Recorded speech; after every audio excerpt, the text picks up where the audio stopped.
Šitoks skraidimas prieblanda tikrai yra ypatingas iššūkis pilotam. Orientacija visiškai pasikeičia. Horizonto beveik nesimato ir dėl to pilotai turi būti labai atidūs, kaip matote, jie tiesiog nardo per tuos ratus. Ir štai Šaudo pirotechnika.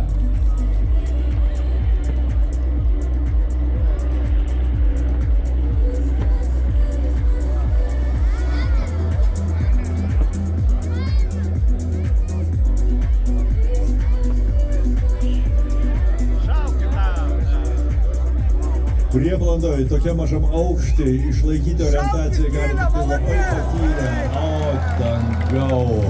ne veltui tai Air Bandits.